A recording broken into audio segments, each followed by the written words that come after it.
Os que forem sábios resplandecerão como fulgor no firmamento, e os que converterem muito a justiça como as estrelas para sempre eternamente. Dê um aplauso ao Senhor. Daniel 12:3. Os que forem sábios. Com muita alegria que o Ministério Internacional da Restauração, a visão celular no modelo dos 12, a visão apostólica, a ICEGE, que está representado hoje por um dos nossos embaixadores executivos, o Kentola, que tem sido um braço forte, que já chegou hoje de Jerusalém. Vamos dar um aplauso ao Senhor por isso, para vir abençoar a nossa vida. E amanhã ele tem a sua fala. E a gente sabe que o Brasil é um país cristão, e nós não vamos perder o nosso legado. Só os que creem se expressem no nível que creem.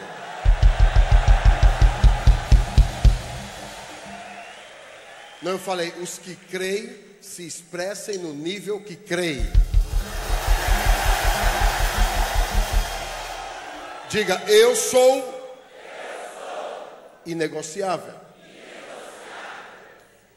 E um irmão meu apanhou muito na mídia.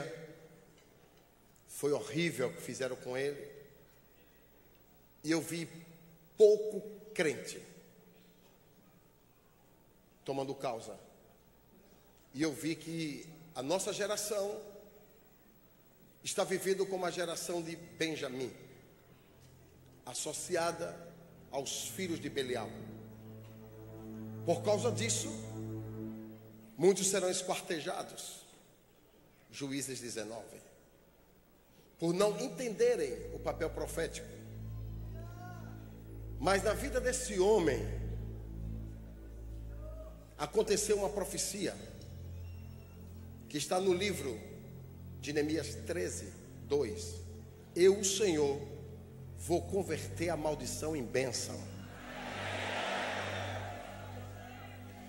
Se tinha alguma palavra de maldição na sua direção, meu irmão, vai ser convertida em bênção. Só quem não crê, fique calado por 1 minuto.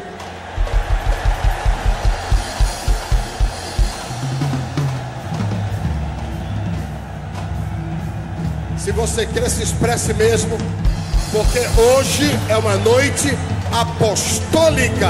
É a noite de sinais, prodígios, maravilhas e milagres. E os que recebem se expressem no nível que vocês recebem e que vocês creem que haverá uma restituição a seu favor. A provisão extra da parte de Deus está chegando. Eu quero ouvir o grito como os leões, os gatitas, que não negociam a visão e a chamada. Digo aleluia. Esse é outro episódio da minha vida. Tivemos diversas oportunidades de nos conhecermos antes e Deus não deixou. Porque Deus não queria que homens nos apresentassem. E fomos apresentados por Deus em um momento histórico na nação brasileira. E eu quero dizer que o Brasil vai viver os seus melhores dias e anos. Só quem não crê, fique quieto, por favor. Os melhores dias e anos o nosso Brasil vai viver. Os que creem, por favor, recebam essa semente. Deus vai limpar os céus do Brasil. Gritem aleluia. Deus utilizou todas as ferramentas, porque todas as vezes que se levanta um faraó ou uma tirania, Deus levanta libertadores. E levantou nos nossos dias faraós em outros níveis, com as suas tiranias. Mas em cada ponto que tem um faraó, Deus levantou Moisés. E o nosso povo não vai perder o foco da terra prometida. Quantos creem nisso e quantos recebem, digam algo. Por favor, porque está chegando o tempo da nossa restituição. Os que recebem, rasguem esses céus com grito de vitória daquilo que Deus vai estar estabelecendo. Tudo o que está acontecendo é o favor de Deus para purgar o Brasil, limpar o Brasil. A moral do Brasil vai ser lavada. Eu vou repetir: a moral do Brasil vai ser lavada. E os benjamitas não vão fazer pacto com os filhos de Belial.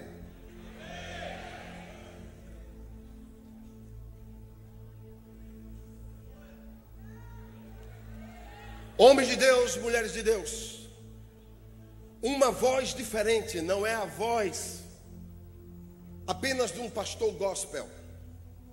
É uma voz hoje de direção para a igreja, que me representa, e todos que têm vergonha. Ateu, espírita, nova era, católicos, carismáticos, cristãos e evangélicos, que acreditam na família. Não é ecumenismo, não. É por uma sociedade. Porque tem gente que não tem a fé em Deus, mas acredita na sua família. Família nasceu antes mesmo do povo conhecer que era Deus. Quando Jesus chegou, as famílias estavam estabelecidas. Família se estabelece por princípio, e a nossa família não vai ser negociada. A minha oração é que Deus guarde este homem, a esposa, as filhas, a família, e coloque como uma redoma de fogo. E por Acebe, como fez com Jó, também faça na vida dele. E tudo aquilo que for seta de maldição na direção dele, que se cumpra Salmo 64, vai voltar contra o adversário, e o Senhor vai honrar o justo, para que o nome do Eterno seja executado e seja liberado em toda a terra. Começa um novo céu profético em Manaus, Amazonas, no Brasil, na visão e nas nações da terra. Vamos receber com alegria o Marco Feliciano.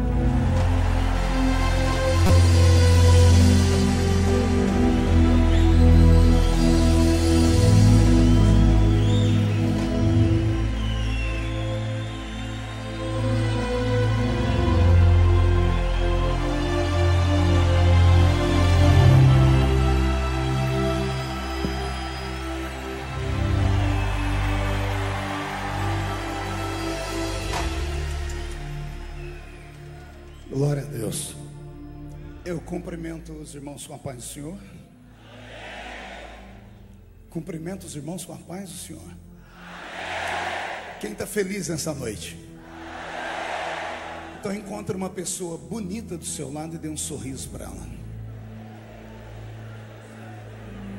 Se não tiver ninguém bonito aí, é só olhar para o apóstolo Renê, né?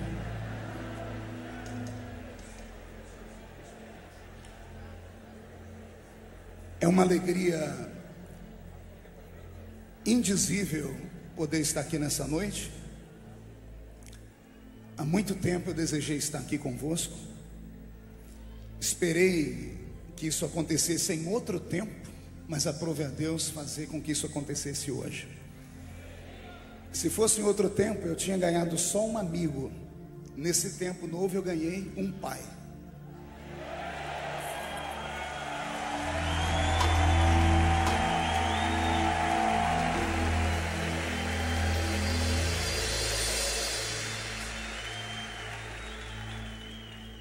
E o que o apóstolo Renê, meu pai, nosso pai, falou aqui é profético. Hoje eu estava almoçando com ele e contei uma história que todo mundo começou a rir. Semana retrasada, lá no meu gabinete, chegou um babalorixá, todo cheio de indumentárias e com uma espada de São Jorge. Quando eu olhei para ele, eu falei, pronto, agora eu vou apanhar também. Ele olhou para mim e disse, pastor, fica tranquilo que a minha vinda é de paz. Falei, pois não. Ele disse, eu estou aqui para dizer para o senhor que o senhor me representa. Eu falei, não, calma, porque aí o aplauso vai ser melhor. Eu disse amém. Ele disse: não, mas não sou só eu não, eu estou aqui representando uma associação com 600 centros de Umbanda, e todos nós chegamos à conclusão que o Senhor nos representa. Aí vem a parte mais forte. Ele disse: o senhor pode ficar tranquilo, porque nenhum mal vai acontecer com o senhor. Aí eu perguntei: por quê? Ele disse: porque nós estamos batendo tambor, as nossas entidades estão protegendo o senhor. Quem não é contra nós é por nós, né?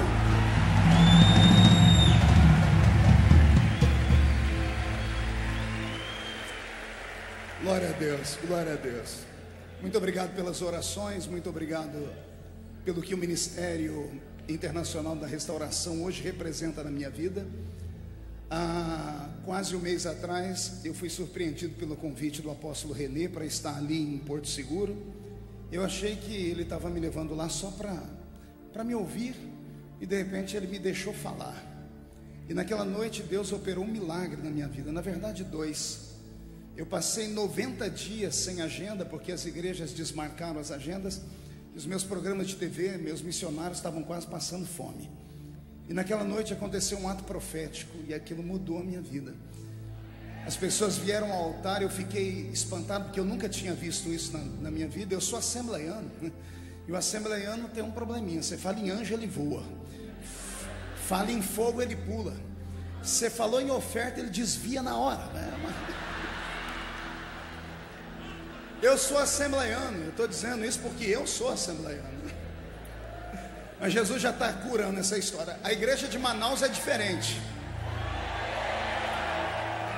incluindo os assembleianos de Manaus, que são diferentes dos assembleianos do Brasil inteiro, porque eles também ofertam. E naquela noite, além disso, eu contei que eu tenho uma filha de 18 anos, era o aniversário da minha filha. E eu falei que eu tinha o presente da minha filha que eu ia dar a ela, que era um carro, porque eu negociei a festa de 15 anos a troco do carro nos 18, e ela aceitou. Só que por causa das lutas eu peguei todo o dinheiro do carro e usei para pagar as contas. E minha filha aceitou de bom grado, dizendo que a maior alegria dela e o presente era ter um pai que representava a família.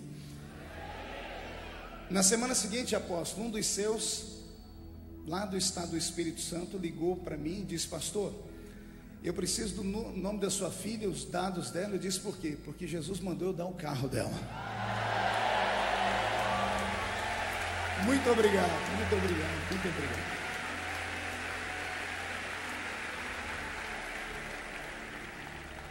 Então, eu também agora sou dos 12, ponto final.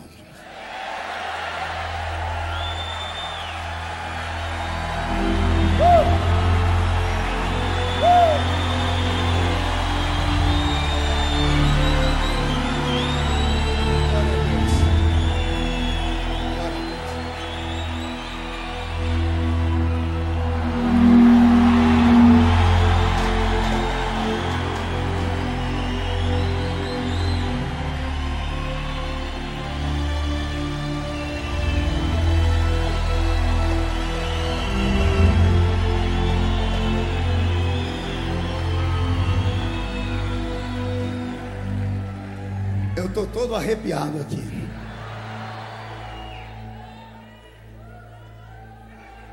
Isaías, capítulo de número 43, é hoje.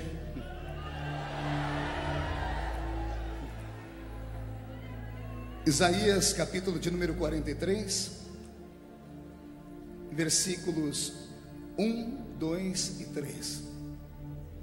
Glória a Deus. Glória a Deus. Quem encontrou, diga amém.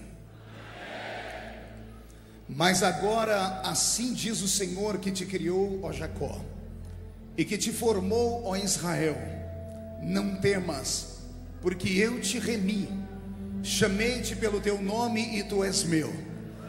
Quando passares pelas águas, eu estarei contigo. Quando passares pelos rios, eles não te submergirão.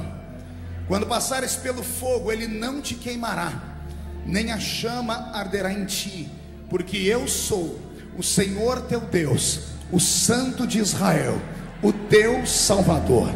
E quem entendeu esse texto, diga amém. Feche a Bíblia, coloque no banco, na cadeira, pegue na mão da pessoa mais perfumada do seu lado. Ainda dá tempo. Aperte a mão da pessoa com carinho até ela falar aleluia. Pentecostal que não faz barulho está com defeito de fabricação, né? Vamos orar. Pai, eu te agradeço mais uma vez. Já ouvi coisas extraordinárias nessa noite. E neste momento eu lhe peço inspiração para concluir aquilo que o Senhor tem para a sua noiva nesta noite. E antes que eu comece a ministrar, cerca esta igreja com a sua glória. E num raio de 5 quilômetros, onde houver um demônio alojado, eu dou a esses demônios segundos para sumirem daqui. Porque se não sumirem, serão queimados pelo poder da sua glória que aqui será derramada. Rasgue o céu sobre esta igreja nesta noite. Manda anjos de fogo descerem aqui. Que estes anjos desçam trazendo brasas de fogo nas mãos. Comecem a esparramar estas brasas entre nós. E onde houver um crente cheio do Espírito Santo, pega ele nesta noite, Jesus, e mostra o caminho da verdadeira adoração. Fala conosco, fica conosco, em nome de Jesus. E a igreja diz: os que podem, tome o seu assento aplaudindo a Jesus, porque Ele é bom.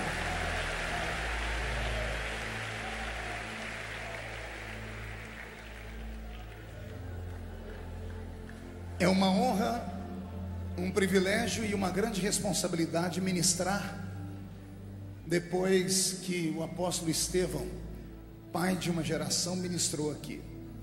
Ainda bem que ele teve misericórdia de mim e deixou o altar, senão não ia conseguir falar perto dele. Perto do apóstolo eu já estou tremendo, eu estou quase chamando.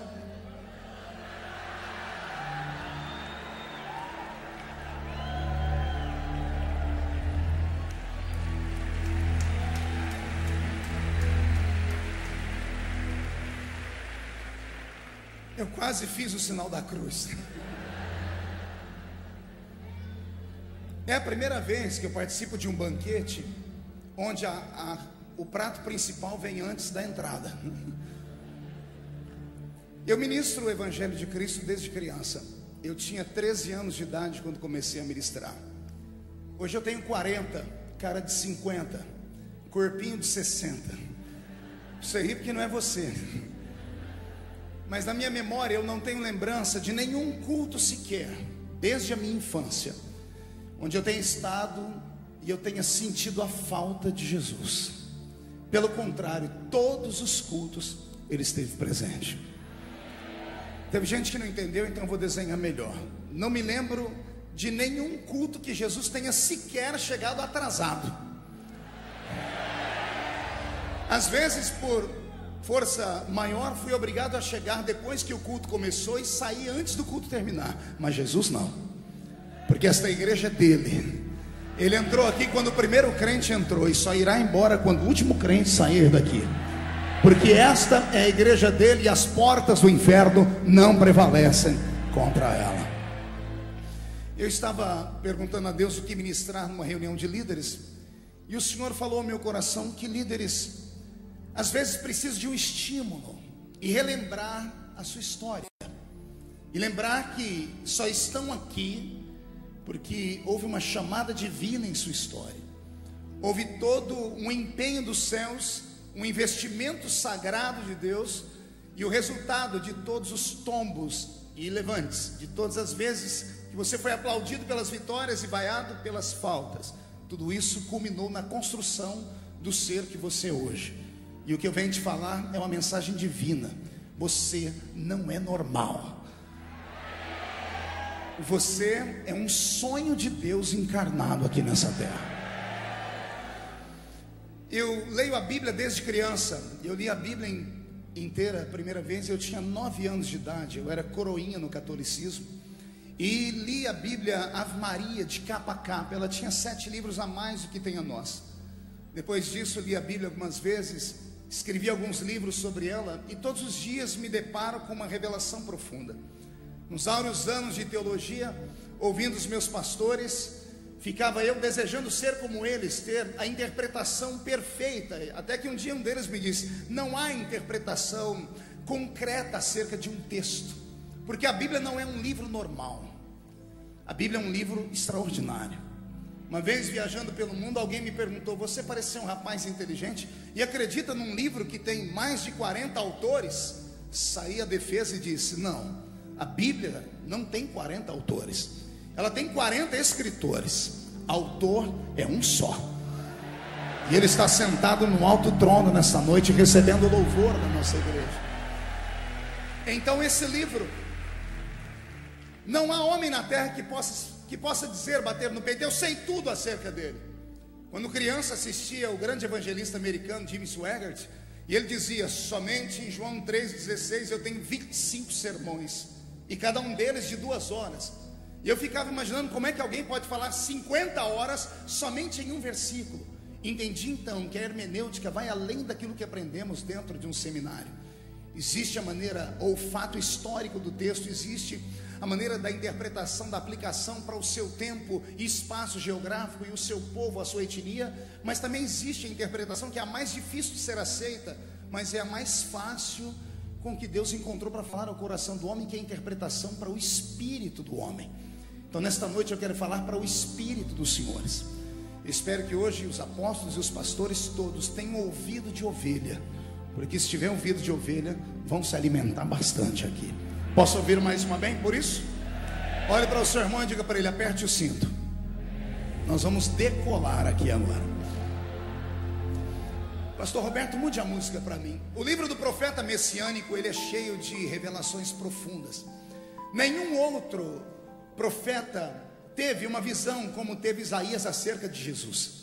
Profeta messiânico, assim chamado pela sua intimidade com a qual ele falou do Messias ou do Machia de Israel. Isaías viu o que ninguém viu e por isso escreveu o que ninguém escreveu. 700 anos antes do Messias vir ao mundo, ele recebeu de Deus uma luneta telescópica, invisível e espiritual, e contemplou o nascimento, contemplou o ministério, o sofrimento, a morte e até a ascensão desse Messias que aqui estamos falando. Eu poderia aqui passar horas dando detalhes e levar essa igreja a um êxtase espiritual só pelas revelações que ele deu, como por exemplo, 700 anos antes de Jesus nascer, Isaías revela as 2 naturezas que Jesus teria. Onde, pastor? Num texto que muitas vezes citamos somente em cantatas de Natal. Lembro-me quando criança, eu sempre fazia uma peça na igreja, a Revolta dos Astros, e eu era sempre a estrelinha, botava uma estrela na minha cabeça e ficava parecendo a Estátua da Liberdade, né? Você ri porque não era você que pagava aquele mico lá. E eu era obrigado a recitar o texto de Isaías: eis que uma virgem conceberá e dará à luz a um filho, e colocarão nele o nome de Emanuel. Por aí vai a poesia de Isaías. Mas quando ele revela as 2 naturezas de Jesus, ele fala assim: eis que o menino nos nasceu, mas um filho se nos deu. Muitas pessoas pensam que Isaías está, de maneira poética, reforçando a primeira palavra, mas não é. Ele não fala de uma natureza apenas de Cristo, ele fala do menino e fala do Cristo que ali está para nascer. Ele fala do homem, mas fala do Deus que estava por vir ao mundo. Quando ele diz o menino nasceu, ele está falando do fruto do ventre de Maria, porque o menino precisa nascer, mas o filho não. Ele diz: o menino nasce, mas o filho é dado ao mundo. O filho que ele diz é aquele que está agora à direita de Deus Pai no céu. Então Isaías, 700 anos antes de Jesus nascer, ele tem uma visão profética acerca dele.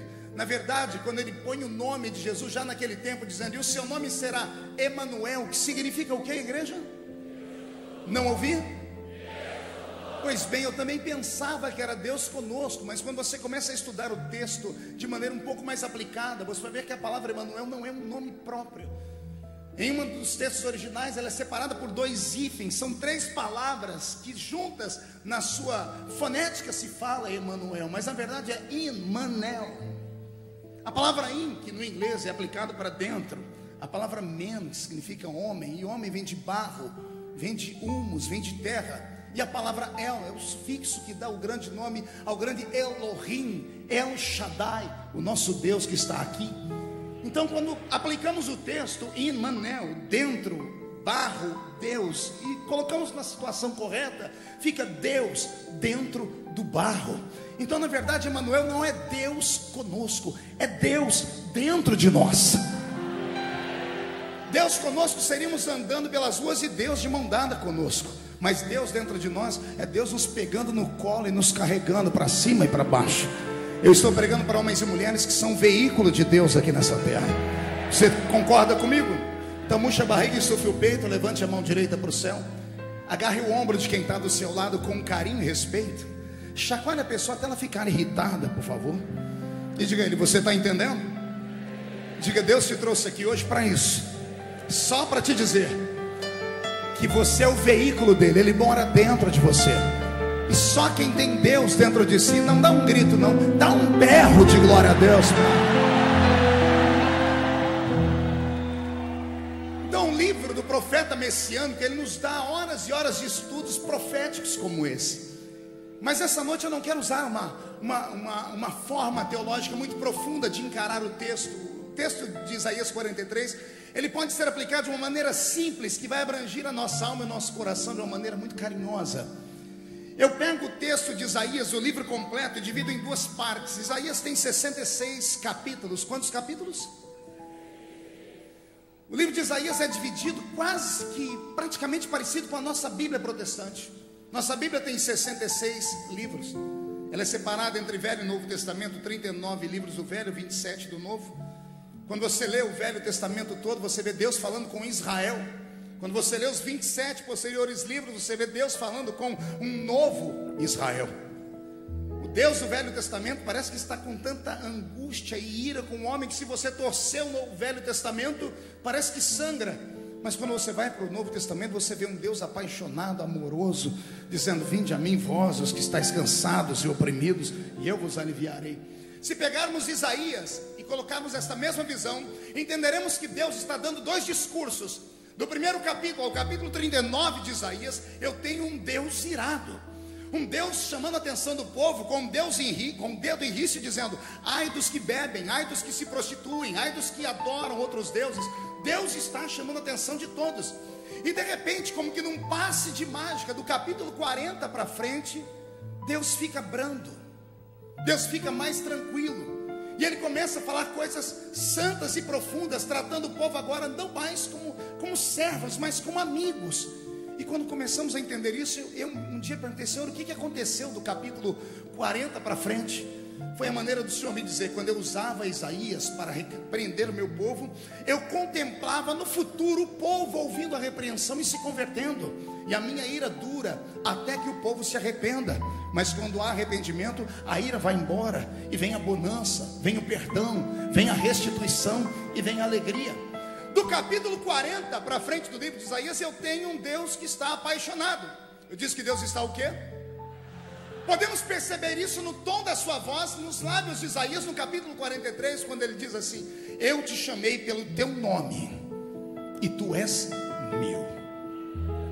Deus não te chamou por apelido, Ele está dizendo, eu chamo pelo nome, só quem conheço, só quem tem intimidade com Ele. E aí Ele começa a fazer promessas. Ele faz o quê? E essas promessas que Ele faz, eu dividi elas em duas partes. A primeira promessa que Deus faz em Isaías 43, Ele diz assim, se passarem pelas águas, elas não te afogam. E a segunda parte da promessa, Deus usa outro modelo de linguagem, diz, e se passarem pelo fogo, a chama não queimará em ti.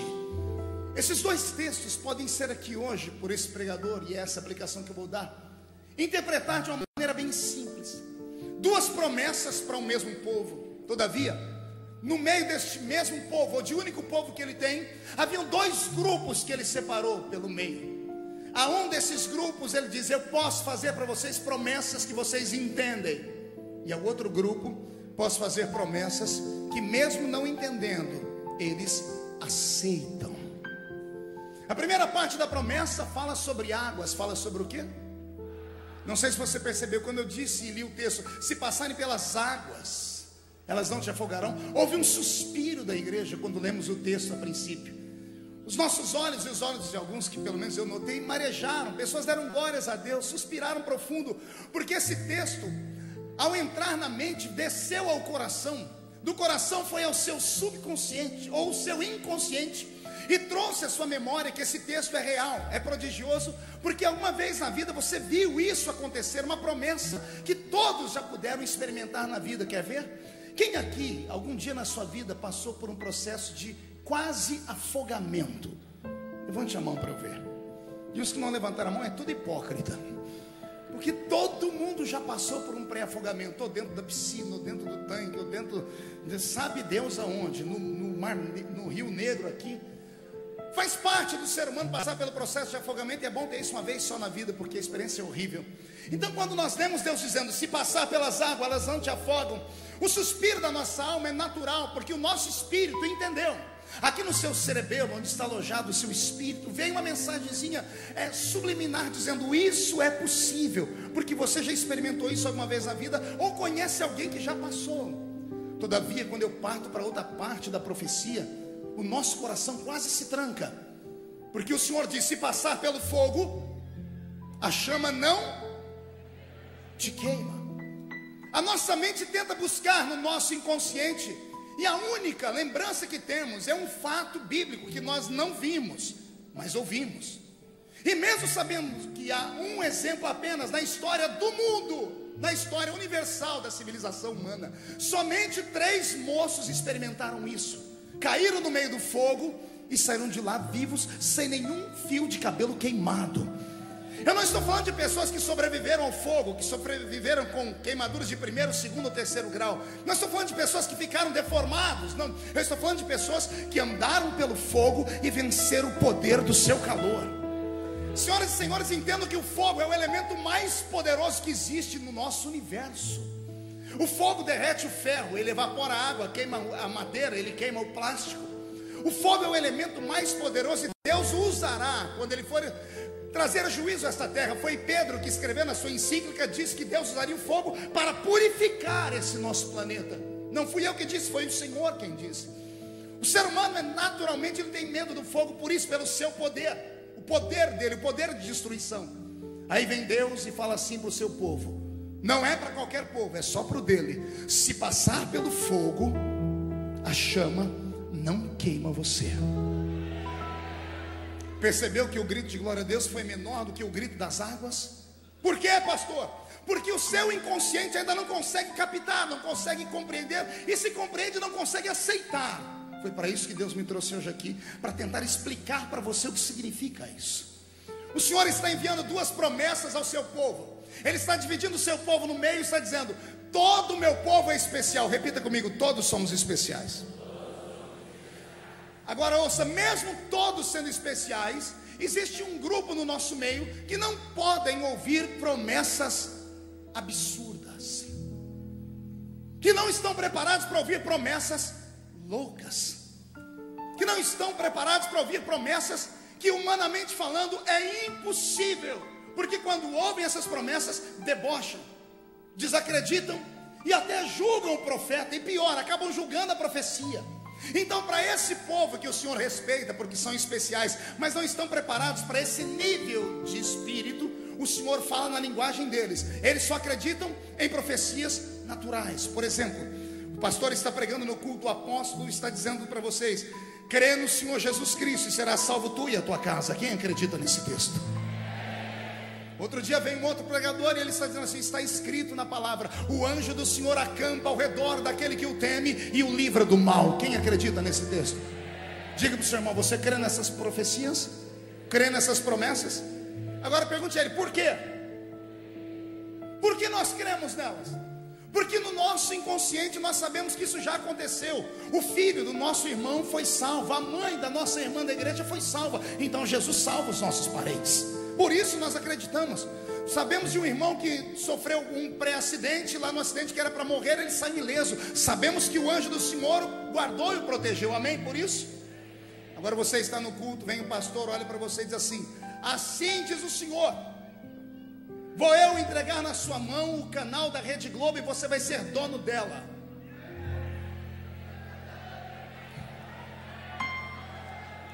Tem gente que ao invés da glória a Deus começou a rir. É natural. É aqui que eu quero chegar, é natural. Pergunte por quê? Porque isso não é promessa para qualquer um. Isso não é promessa para aqueles que só acreditam em coisas que os olhos podem ver, a mão pode tocar. Isso não é promessa para pessoas que só acreditam naquilo que a física, a química e a matemática pode provar. Porque nós temos alguns crentes que são cientistas, só acreditam naquilo que pode ser reproduzido em um laboratório. Então, quando a promessa é normal, é simples, nós aceitamos ela. Mas quando a promessa é louca, aí ela só pode ser entregue para quem louco é também. Eu quero saber se tem algum louco aqui dentro. Eu estava pregando na Igreja Batista da Lagoinha. No final de um belo culto, chegou um irmãozinho perto de mim, bem simples, um mineiro matuto. Ele chegou, uma roupa muito humilde, uma sacolinha branca na mão. Ele disse: ó pastor, eu senti de te dar um presente. Eu disse: eu senti de receber, me dê logo. E ele tirou de dentro daquela sacolinha uma caixinha de paçoquinha embrulhada. Até hoje eu não entendi porque que ele sentiu de me dar aquilo lá. Mas eu estava com fome, não questionei. Já desembrulhei, eu gosto de paçoquinha, e comecei a comer. Quando eu estou comendo a paçoquinha, ele falou assim: ô pastor, o senhor pode orar por mim? Eu disse: depois da paçoquinha eu faço qualquer coisa por você. Falei: qual é o problema? Ele falou: não pastor, é que ontem à noite eu fui numa vigília. Pense no matuto. E eu, como não sou gente, eu falei: você foi aonde? Eu fui numa vigília. Eu disse: e aí? E ele falou: mas pastor, não era vigília de crente normal não, era vigília de crente doido. Eu conheço vigília de crente doido, mas eu queria ouvir dele. Eu disse: o que é uma vigília de crente doido? Ih pastor, aquelas vigílias que quando os crentes entram no mistério, tem uns que parece que recebem o espírito do Bruce Lee. Eles ficam assim. Tem outros que parece que recebem o espírito do celular. Pastor, é uma alegria só. Eu falei: eu conheço, eu sou desses aí. Eu não sei se você é, mas eu sou do reteté de Jesus. Eu sou. E começou a me empolgar. Eu falei: e daí? Ele falou: pastor, lá pelas tantas veio um profeta doido. Eu falei: calma aí, eu conheço profeta doido, de vigília de crente doido, mas eu queria ouvir da boca dele. Ele disse: o que é um profeta doido? Ele disse: pastor, é aquele que espera a gente não estar prestando atenção. Tantas das madrugadas eu estava encostado na parede, pastor. O profeta vem na ponta do pé. Quando ele botou a mão no meu ombro, eu já assustei, mas não deu tempo de virar. Eu falei: por quê? Porque quando eu fui virar, ele gritou: homem! Então, o coração quase saiu pela boca, pastor. Eu falei: e aí que o profeta falou: homem, entra tu comigo nessa carruagem de fogo. Eu falei: segura. Eu falei: e aí? Ele falou: ai pastor, eu entrei na carruagem, uai. Eu falei: me explica, como é que é esse negócio? Pastor, ele catou na minha mão e nós saímos correndo pelo corredor da igreja. Falei: e aí? Aí nós demos uma volta pela lateral esquerda, lateral direita. Quando eu engatei uma quinta marcha, passou, o homem saiu da igreja. E nós demos uma volta no quarteirão. Eu falei: ai pastor, eu estava na carruagem de fogo, eu não podia descer, ué. Eu falei: e depois? Segura. E depois, pastor? Aí o homem resolveu entrar de novo na igreja. A gente estava no meio do corredor, chegando no altar, quando ele brecou a carruagem. Só que ele brecou e não me falou, e me empurrou. Ele foi: eu saí catando cavaco, pastor, e olhei para trás, e o profeta, com aquela cara brava, disse que apontou o dedo para ele e disse assim: homem, agora sobe tu sozinho, aí na rampa do Palácio do Planalto, porque eu vou te colocar aí, ó, entre os príncipes da terra.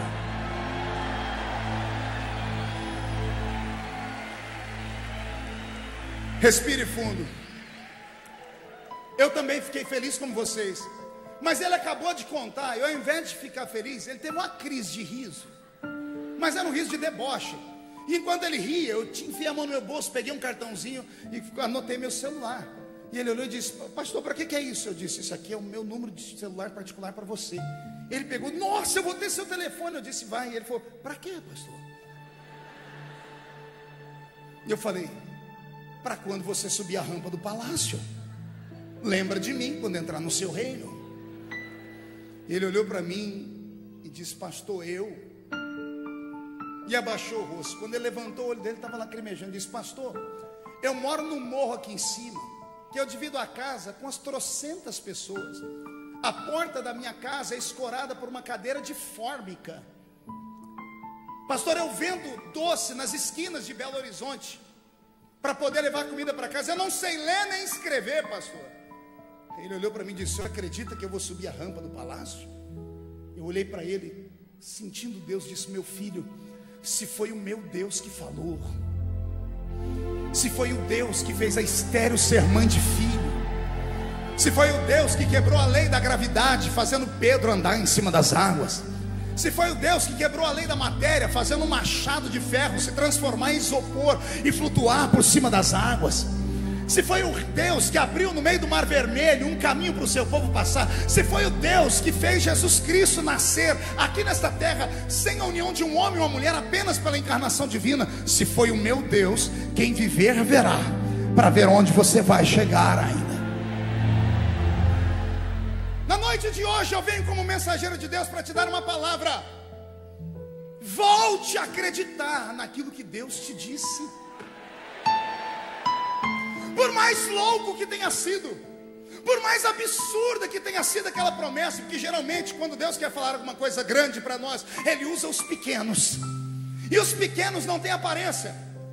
Eu cresci ouvindo os profetas, e a maioria dos profetas que eu ouvia na minha terra só tinham 2 dentes, era o zagueiro e o atacante.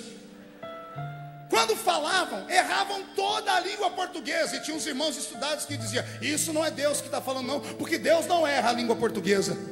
E eu olhava para eles assim: "Meu filho, você está olhando para o vaso, eu estou olhando porque está dentro do vaso."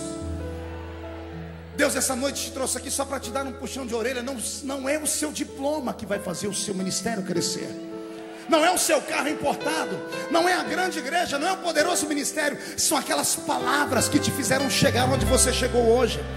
O Senhor me disse que nesta noite eu pregaria para homens e mulheres que sequer sonham com o que vai acontecer na sua vida. Você acha que já aconteceu tudo? Deus disse que você vai ser grande. Você vai ser grande.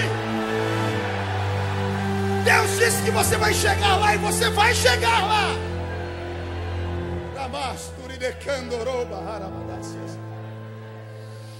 Eu fui criado numa igreja lá na Vila Tatu.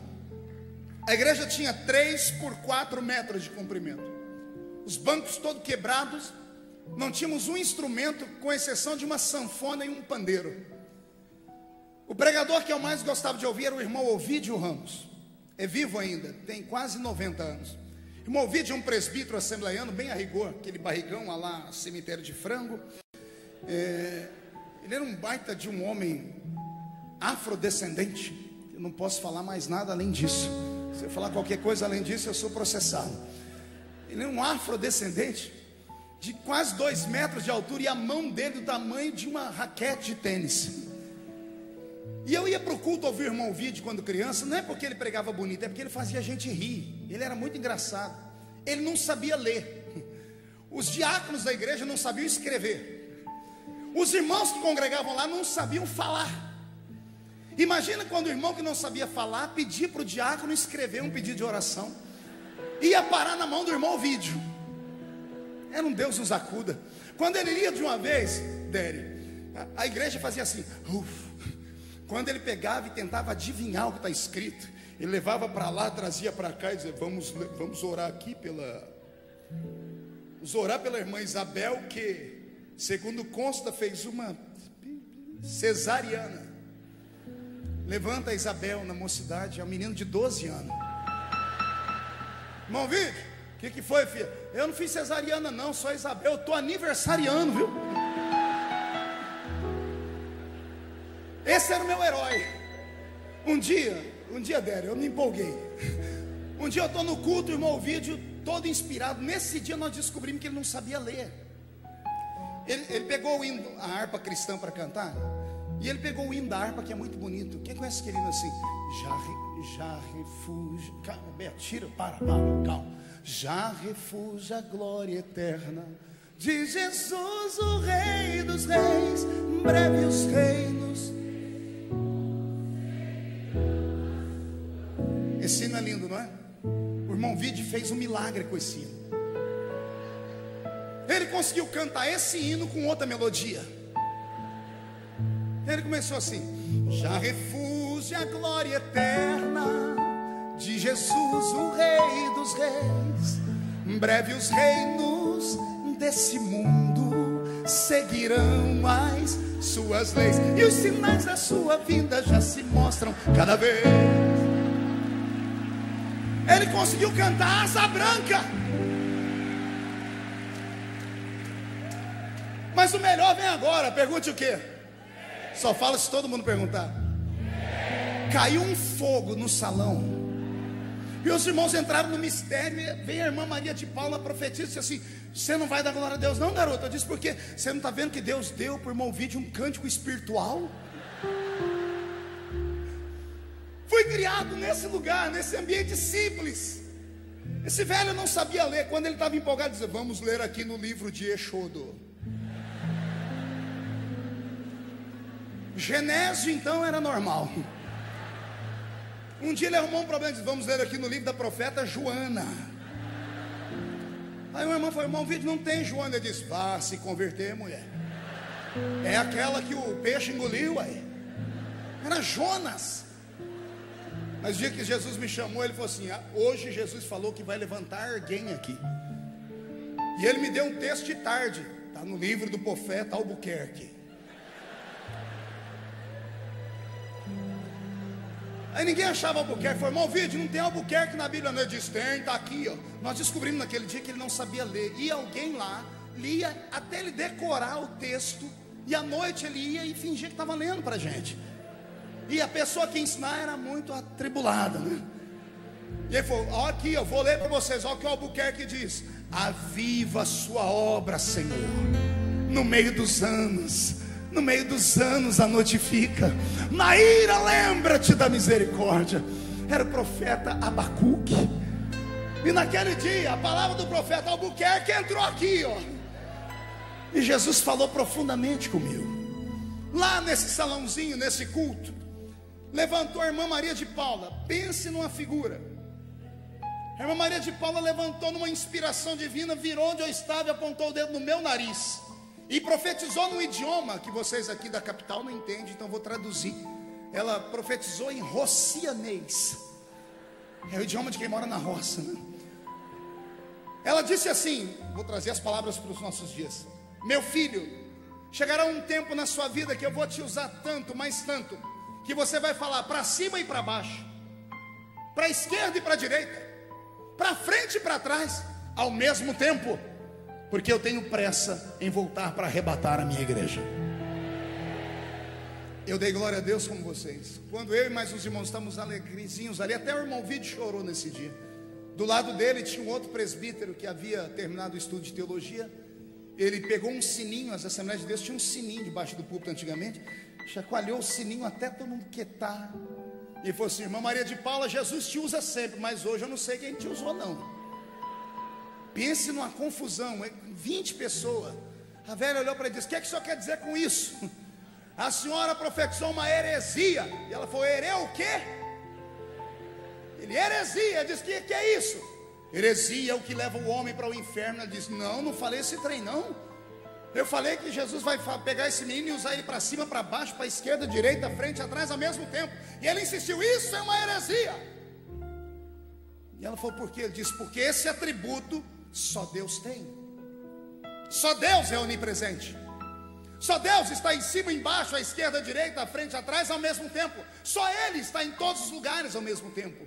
E quando aquele homem disse aquilo, a mensagem que havia me deixado feliz aqui me deixou triste aqui.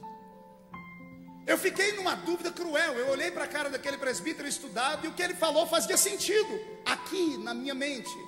E quando eu olhava para aquela velha que começou a chorar e lembrava que ela era uma mulher que orava 12 horas por dia ajoelhada, a minha mente não entendia o que ela falava, mas o meu coração tremia, batia forte. E eu fiquei em uma dúvida cruel: razão e fé. A razão lida com a sua mente, a sua psique. A fé lida com as suas emoções. Quando ele disse aquilo e me provou que só Deus era onipresente, a minha razão foi com ele. Mas quando eu olhava para aquela velha que mal sabia falar o nome dela, o meu coração sacudia no peito. Eu fiquei numa dúvida cruel. Essa irmã nunca mais profetizou. Eu passei meses sem entender e sem acreditar em mais nada. Graças a Deus o tempo passou e Jesus me deu ministério. Um dia, já como pastor, eu estou descendo a tribuna da igreja. No meio do corredor, quem que eu encontro? A irmã Maria de Paula e o tal presbítero. O que eu não entendi a vida inteira, em 5 segundos desceu a revelação.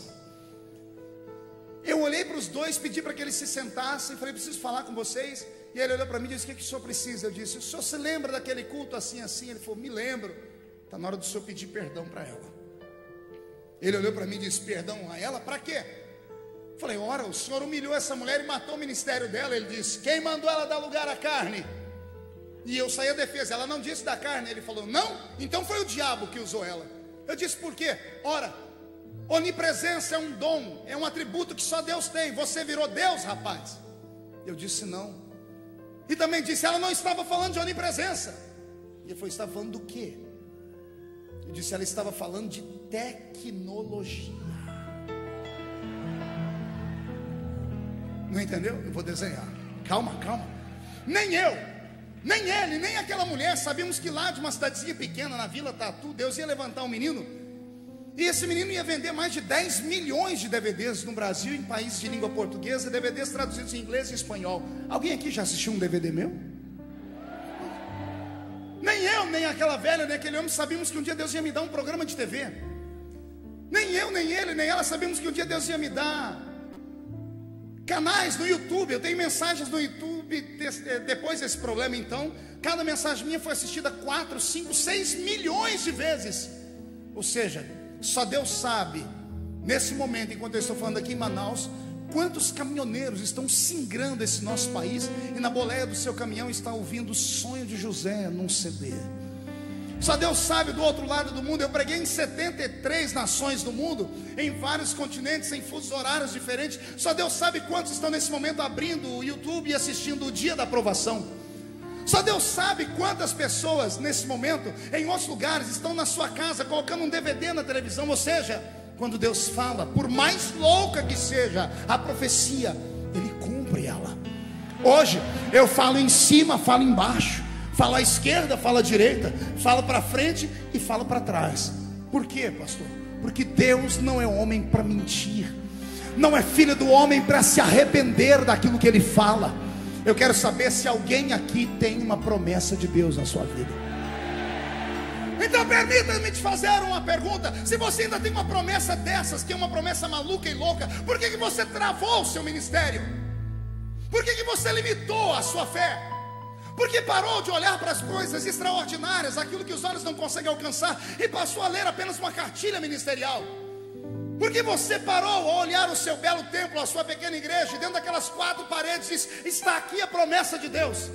Por favor, em nome de Jesus, hoje, ao sair daqui, não saia olhando para baixo, saia olhando o infinito. Eu não estou pregando para homens e mulheres normais, eu estou pregando para a família do avivamento. Eu estou pregando para um ministério que sabe o que é o céu, e não é pelo lado de fora, é pelo lado de dentro.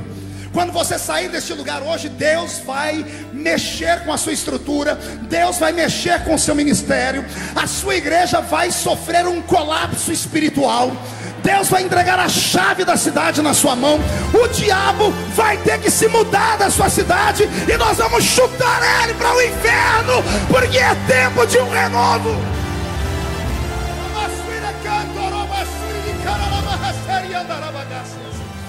Assim como você está, murcha o peito, enche a barriga, bate no peito até fazer barulho, e olha para o seu irmão. Se você não crê, diga, eu sinto muito por você. Diga, mas eu não sou normal e tenho promessas loucas, e vai acontecer. Vai acontecer o milagre.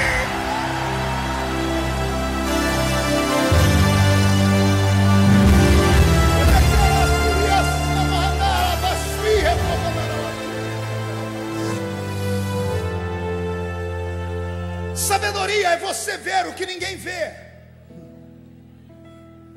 Sabedoria é você parar de acreditar só naquilo que o homem fala e acreditar naquilo que Deus tem te falado. Sabedoria é você acreditar que Deus é o dono do infinito e que Ele não precisa de matéria para criar matéria. Ele abre porta onde não existe porta. O que eu vou falar agora é muito forte. Você não tem noção do que Deus é capaz de fazer para cumprir uma promessa na vida de um homem. ou uma mulher. Eu vou repetir: você não tem noção do que Deus é capaz de fazer para sustentar aquela promessa que Ele te deu. Você não tem noção. Para isso Ele mata ou Ele dá vida. Ele destitui reinos e levanta reinos. Para cumprir a palavra dele, Deus é capaz de fazer qualquer coisa. E o que eu acho lindo é que Deus não manda recado. Nesse momento que eu estou falando, é só para antecipar a sua alma e você não morrer de um infarte. Porque vai acontecer uma renovação no seu ministério. O que Ele prometeu vai acontecer esse ano ainda. E se você crê nisso, pega.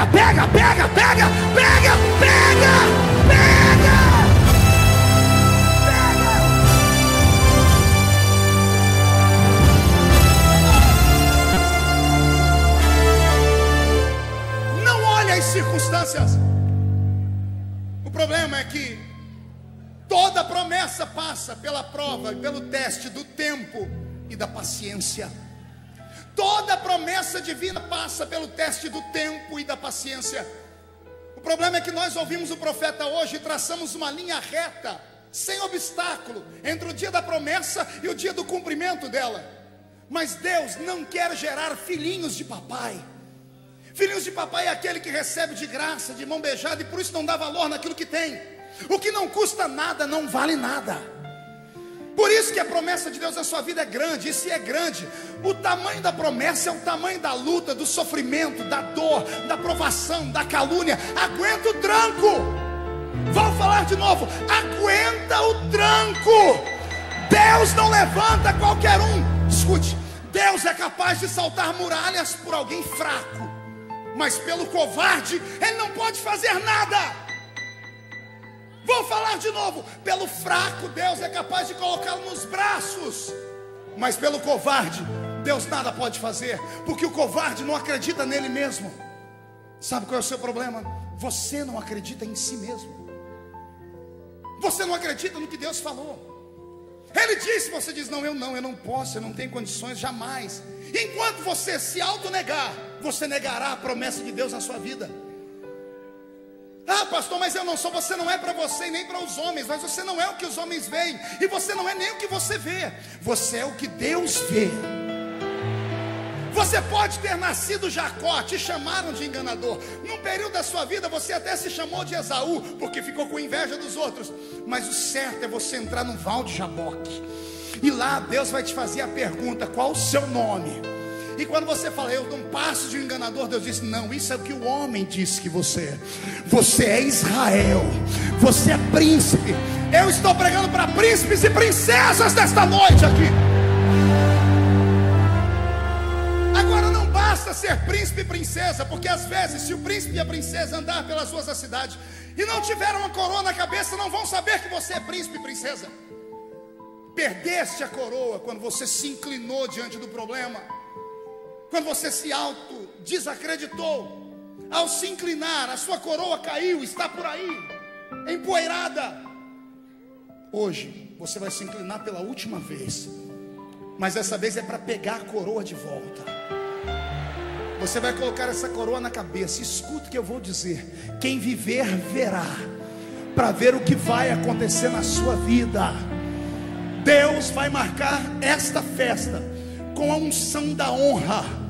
Eu não sei como você aportou no aeroporto aqui, ou como você veio de barco, ou como você saiu de casa com o ombro caído, com o semblante descaído, com o seu nome na lama. Eu não sei como você veio para cá, mas eu sei o que vai acontecer esse ano. Deus vai te colocar de pé, porque Ele tem uma promessa na sua vida. Quem tem promessa de Deus, reage!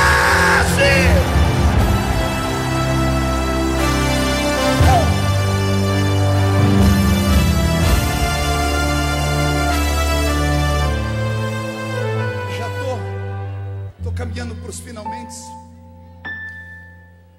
Tem um homem na Bíblia que ele está em cima de um cavalo. Ele está correndo atrás de um inimigo muito feroz. A ira de Deus com esse inimigo é muito grande, porque a história diz que o rei desse povo, em sacrifício aos seus deuses, fez um holocausto, e o nome do holocausto sacrificado foi Yahvé. Ou seja, o rei ímpio pegou o nome do Deus dos hebreus e sacrificou num altar. A ira de Deus se acendeu. Esse homem está com o seu exército correndo atrás dos inimigos. Ele já tinha vencido a batalha, mas os inimigos estavam fugindo. Cavalos árabes, possantes. Ele parou no meio do caminho e disse: Senhor, amanhã continuaremos. O Senhor disse: eu entrego os inimigos na sua mão hoje. A palavra de Deus é essa: eu entrego o inimigo na sua mão hoje. Que dia? Ele se empolgou, deu um grito no povo e o povo foi. Mas daqui a pouco começou a escurecer. Quando começou a escurecer, ele puxou a rédea do cavalo e disse: Senhor, como eu disse, continuaremos amanhã. E o Senhor disse: mas eu disse que entrego o inimigo na sua mão. Então o Senhor dá um jeito no meu cavalo, porque o meu cavalo não tem farol de milha, nem luz baixa, nem luz alta. Meu cavalo não é coruja que enxerga no escuro, não é morcego que vai pela trepidação das ondas sonoras. Meu cavalo é um cavalo normal, não dá para enxergar no futuro, no escuro. Olha a lua aparecendo ali, olha o sol descendo ali. Sai da terra e entra no céu comigo. Imagina Deus sentado no trono, numa visão holográfica, ele vendo. Na visão de um homem, era isso que acontecia: a lua subia e o sol descia. Eu vou contar o milagre da visão do homem depois na visão científica. Na visão do homem, olha o que Deus teve que fazer para cumprir a sua palavra. Deus fica de pé no trono, arregaça as orlas do seu vestido, coloca uma mão debaixo do sol e a outra em cima da lua. Vai vendo aí se está bom a claridade.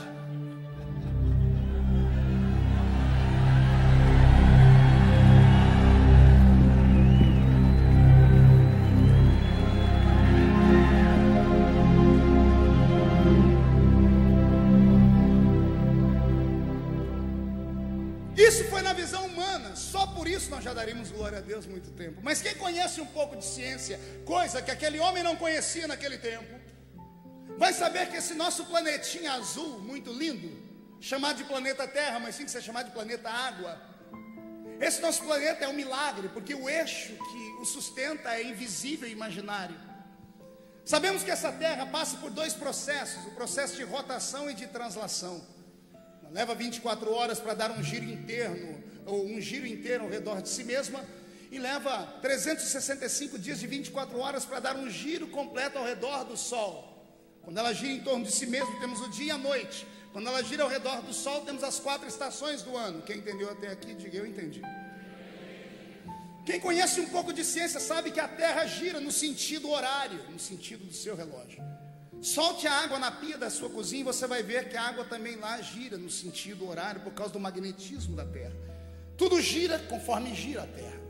Embora pareça que estamos aqui parados nesse momento, a Terra, ela está girando a uma velocidade de quase 7.000 quilômetros por segundo.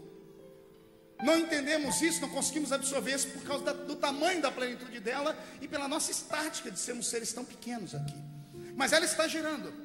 O que faz a Terra girar? Pergunte a mim: o que faz a Terra girar, pastor? Além de ter todo um sistema solar, no centro da nossa Terra existe uma massa que nós chamamos de amálgama. O centro da Terra é inteiramente quente, lavas ferventes, minérios, terra, tudo fervendo e borbulhando. As senhoras que já cozinharam feijão, e até os senhores, lembram o que acontece quando a panela está atingindo o nível da pressão alta? Se não tivesse aquela válvula de escape para sair o vapor, o que aconteceria com a panela? A terra não explode por causa dos sulcos da terra. E esses sulcos da terra, o calor que vem, é ele que irriga a terra, que faz nascer a água que temos aí no subsolo e coisas mais. Isso é ciência pura. É muito lindo tudo isso. Então a terra, lá dentro dela, nesse momento, é um caldeirão fervendo. E essa ebulição toda é o que faz a terra sair do normal e girar. Girar e faz ela girar no sentido horário. Para cumprir essa promessa na vida desse homem, o meu Deus fez uma coisa, que ele arriscou a criação do universo inteiro. No livro O Universo numa Casca de Nós, aquele cientista britânico que é tetraplégico e só funciona a parte do dedinho dele, Stephen Hawking, ele escreveu O Universo numa Casca de Nós. Ele diz que a Terra é um corpo crescente como o universo é, e tudo gira no sentido horário. Ele diz que se houver algo que faça isso regressar 1 grau Se já parar o universo, já é uma catástrofe. Mas se voltar ao contrário, o universo todo explode, acaba tudo. Aí o meu Deus, por causa de um homem sentado em cima de um cavalo, ele falou para ele: eu entrego o inimigo na sua mão hoje. Deus pega o eixo da terra e trava. A terra que gira 7.000 km por segundo, ela trava. Não bastasse travar, Deus gira a terra ao contrário.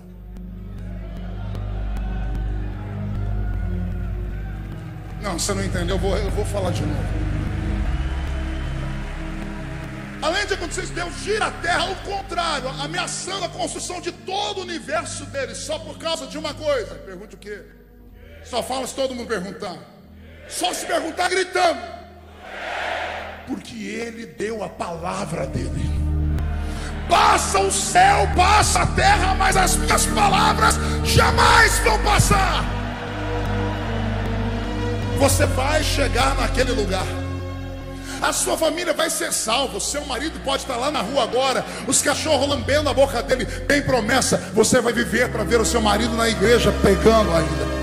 Não importa a situação do seu filho, da sua filha, antes dos seus olhos fecharem, você vai ver eles dançando, cantando, adorando e pregando. Você pode ter acordado hoje de manhã dentro de uma prisão, mas o seu destino é um palácio, porque Deus tem uma promessa na sua vida. Quem tem promessa aqui, pelo amor de Deus? Não. Com todo respeito, como é que essa pessoa do seu lado pode falar que tem promessa se não consegue abrir a boca nem para respirar? Tá me olhando aí com essa cara feia, parecendo que foi batizado num pote de vinagre.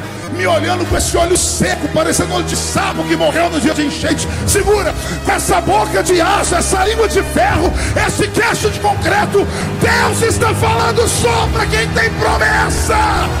Quem tem promessa, reage.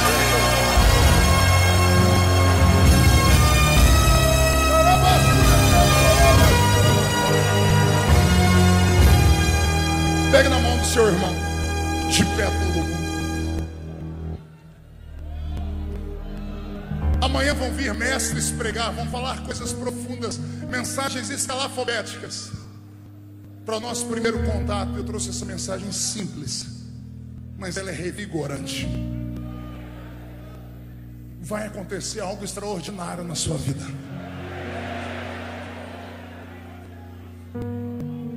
Você não pode ser levado só pelo que você vê. Você tem que ser levado por aquilo que você crê. E se você crê que você chegará lá, você vai chegar lá. Quando eu me converti, Jesus salvou 102 adolescentes na minha cidadezinha. Todos nós crescemos juntos, ouvimos tudo junto, lemos a mesma Bíblia, fomos à mesma escola dominical, ouvimos os mesmos pregadores, fomos aos mesmos congressos. Por que só eu me destaquei naquele tempo?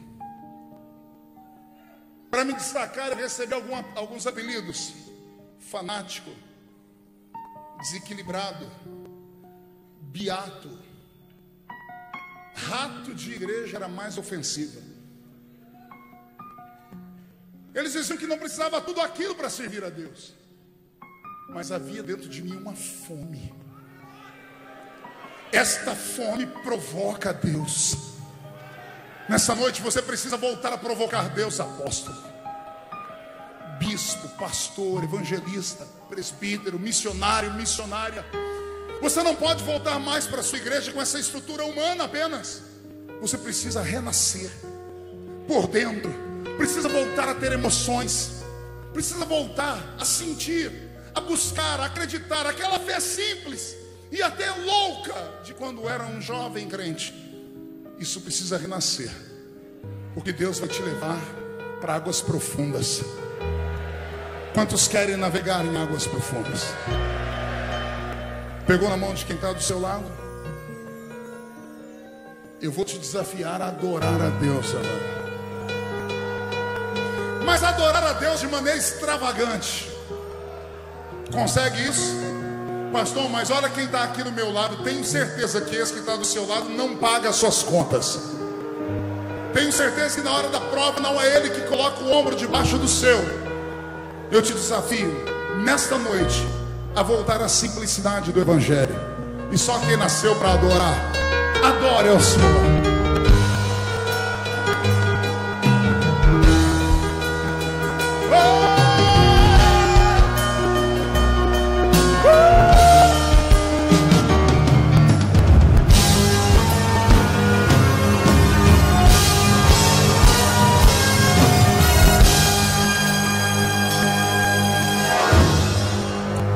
Deus de Israel, eu sei,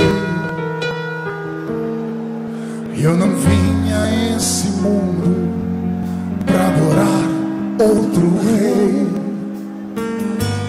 Os leões estão rugindo sem parar, eu não vou incomodar a todos que são contra ti, ó Jeová.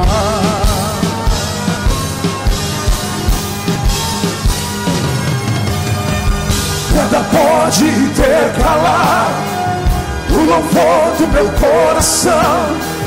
Os manjares eu abro mão, os palácios não quero não. Eis-me aqui como Daniel, com os olhos voltados pro céu, com o risco de morrer, mas o que me importa é te obedecer. Não vou dividir a minha adoração, exclusivo é o meu coração. Eu vivo só pra ti, não abro mão do céu, até diante da morte prefiro ser fiel. Feche os olhos, meu Deus. Meu Deus, enche esta casa de fé. Enche, Senhor, o coração deste homem, desta mulher, daquela fé simples. Traz, Senhor, ao ouvido deles aquela voz rouca e cansada da velha mãe, da avó, do avô, do profeta, daquela vigília, daquela escola dominical, aquele sonho profético. Traz à mente deles a lembrança de que ainda existem coisas grandes para acontecer. E aqueles que o Senhor está relembrando, enche de glória nesta hora. Enche agora. Nada pode intercalar o louvor do meu coração. Dos manjares eu abro mão, os palácios não quero não. Eis-me aqui como Daniel, com os olhos voltados do céu, com o risco de morrer, mas o que me importa é te obedecer. Sai da terra pra adorar. Senhor, não vou dividir minha adoração, exclusivo é o meu coração. Eu vivo só pra ti, não abro mão do céu, até diante da morte prefiro ser fiel. Me escute, eu encerro aqui. O maior inimigo que nós temos, eu tenho falado isso ao redor do Brasil e do mundo, o maior inimigo que nós temos não é nossa família, não é Satanás. O maior inimigo que nós temos não é o nosso companheiro de trabalho, não é o ministério. Nosso maior inimigo mora dentro de nós. É o medo. Medo de sonhar, medo de dar um passo, medo de ousar, medo do que as pessoas vão falar, medo de criar uma nova fórmula, medo daquilo que é diferente, daquilo que é novo. Nesta noite, Jesus vai te dar uma unção que vai arrebentar o medo. Quem acredita que o medo pode ir embora? Então eu vou te desafiar a repetir comigo o Salmo 91. Mas nós vamos cantar o Salmo 91. Eu queria ver você marchando, dançando, bailando. E na medida que falarmos cada uma das frases, os demônios vão desaparecer da sua vida, do seu ministério, da sua igreja. Preparados?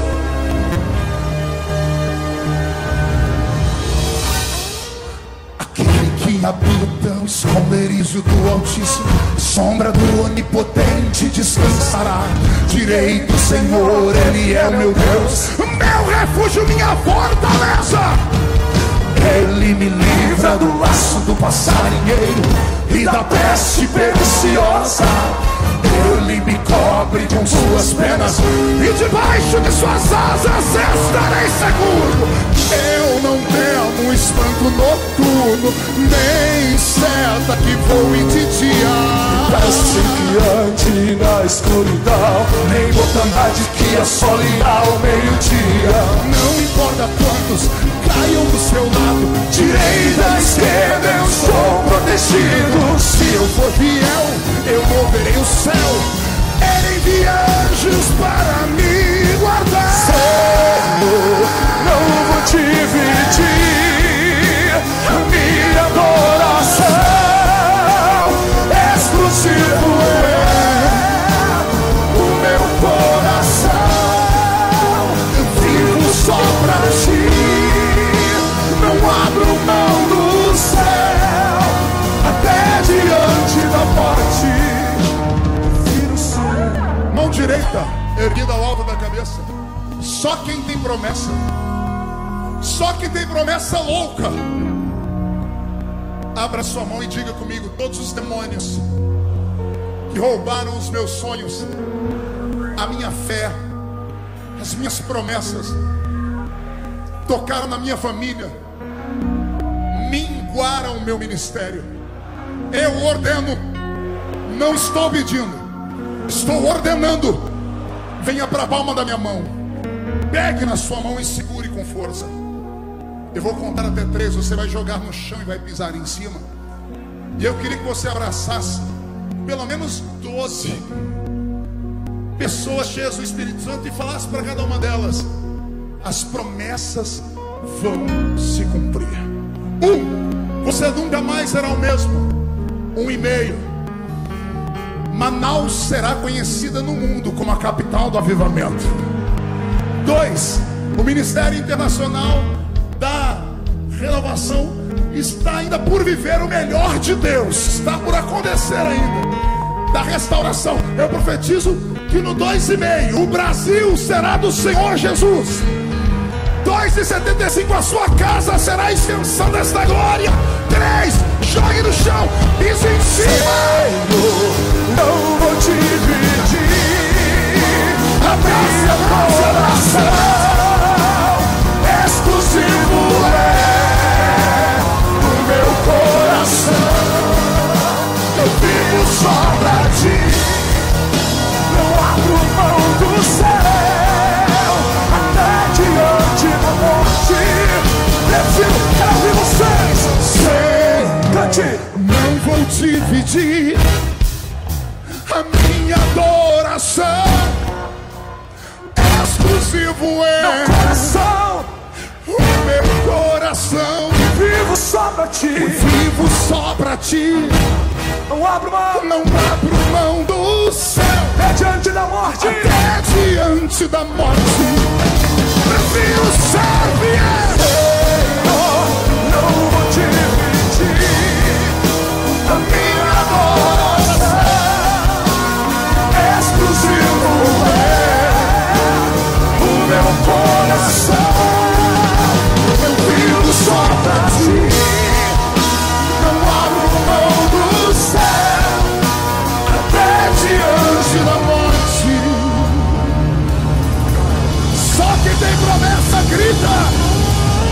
1, 2, 3. Prefiro ser fiel.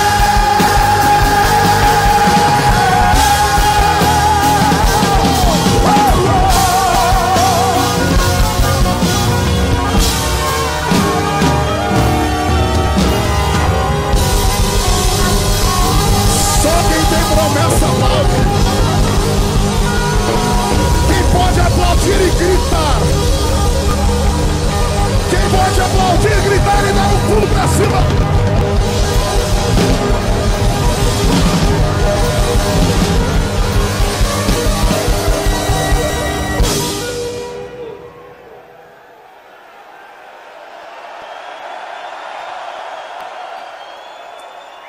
Murcha a barriga e sufre o peito.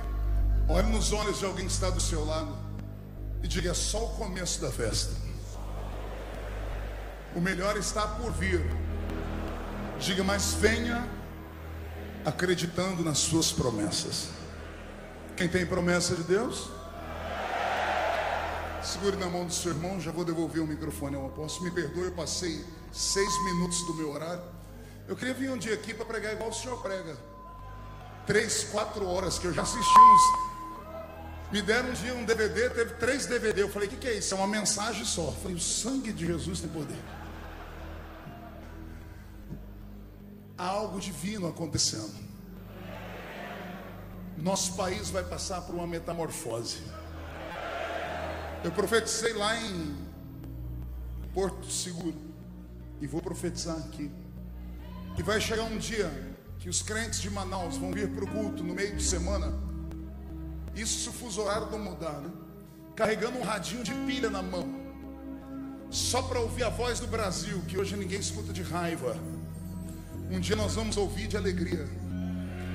O jornalista vai começar o discurso, vai começar falando assim: com a palavra Sua Excelência, o presidente da República Federativa do Brasil. O presidente do Brasil vai começar o discurso dele assim: eu cumprimento os compatriotas brasileiros com a paz do Senhor.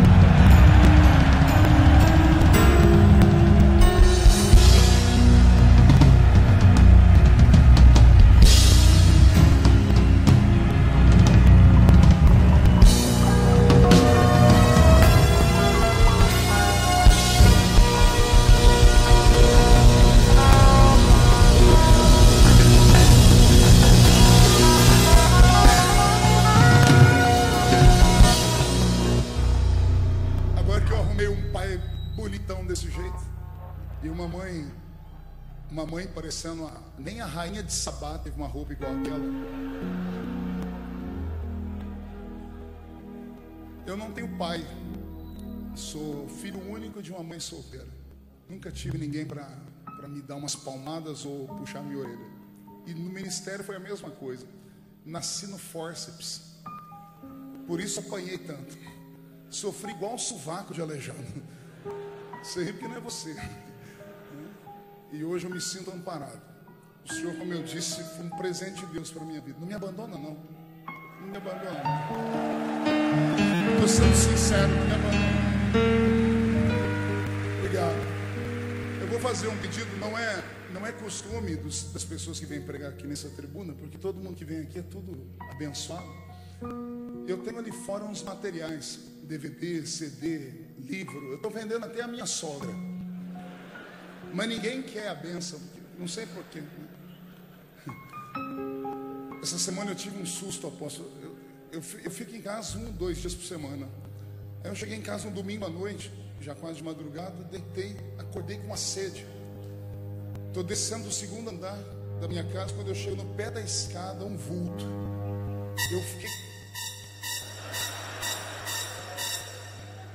Eu fiquei congelado, gente. Eu não consegui falar o sangue de Jesus. Eu quase falei o sangue de Genésio. Foi uma coisa. Quando eu olhei, alguém já viu aquele filme O Grito? Sabe a Samara? Aquele que tem o cabelão comprido. Eu não sabia que a minha sogra tinha um cabelo tão comprido. É que ela é assembleiana, ela usa coque. E eu desci da escada, lá no pé da escada ela estava com uma roupa branca, uma camisola branca e aquele cabelão aqui. Eu olhei e ela riu, não tinha dente. Eu não sabia que ela usava dentadura. Ela mora na minha casa, eu não sabia disso. Estou diante de Deus.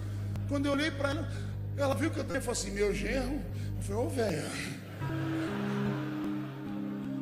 Ela falou: você está orando por mim? Eu falei: estou, porque ela falou: nossa, eu acordei hoje, senti uma menina de 12 anos. Eu falei: meu Deus do céu.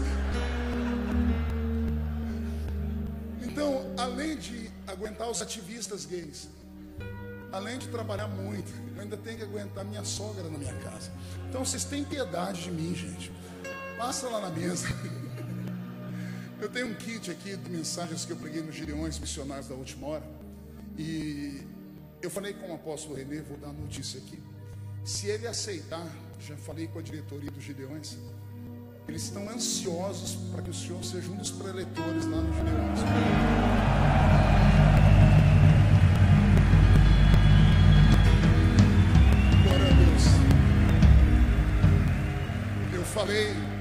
Falei com o pastor Reuel Bernardino, que é o filho do pastor Cizino, o vice-presidente do Gideões.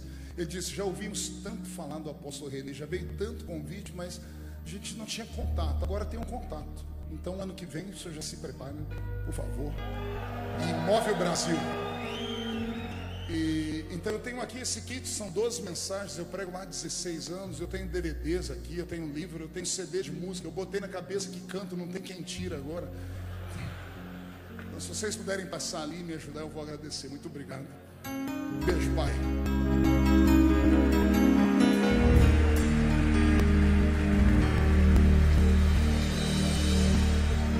Senhor, não vou dividir a minha adoração. Exclusivo é o meu coração.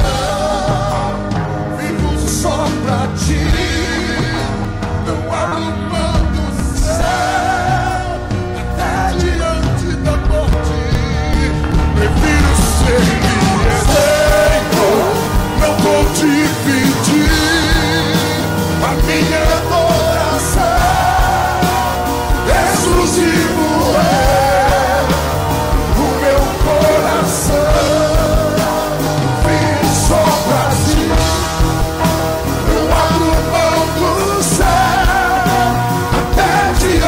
Da morte, prefiro ser fiel. Seus que sonham com isso, grite aleluia. Quantos estão me acompanhando no Twitter e Facebook? Eu disse que hoje seria uma noite histórica. E quem veio fez história. Todos que aqui estão vão sair com seu legado na mão. Quem crê recebe, por favor, se movimenta e rasga os céus com um grito de avivamento mais alto que você puder, porque o Senhor não mente na sua palavra e promessa. Eu quero ver o seu grito de vitória. Diga eu creio, diga eu recebo. Quantos foram abençoados? Quantos aqui não são de Manaus? Levante as duas mãos. Eu falei, quantos não são de Manaus? Não deve ter algum equívoco.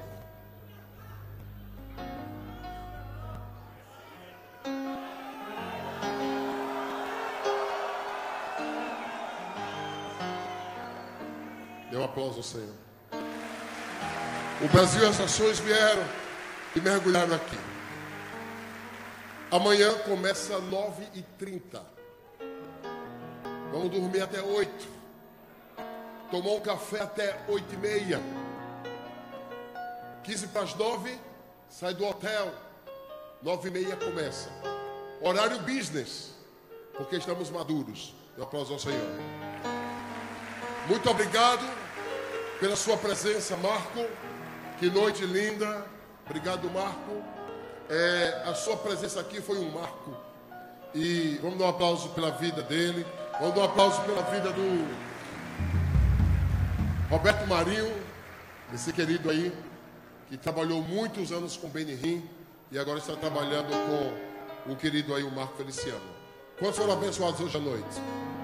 Levante a mão direita. Que o amor de Deus, o Pai, a graça redentiva de Jesus Cristo, Filho, e a consolação do Espírito repouse sobre cada homem, cada mulher, cada líder de avivamento que se encontra neste lugar e em toda a terra, para que todos vejam e reconheçam e juntamente testifiquem que foi o Senhor que fez tudo isso. Graça e paz, igreja do avivamento. Deus abençoe. Amanhã às 9h30 da manhã e à noite às 19 horas. Graça e paz, povo de Deus.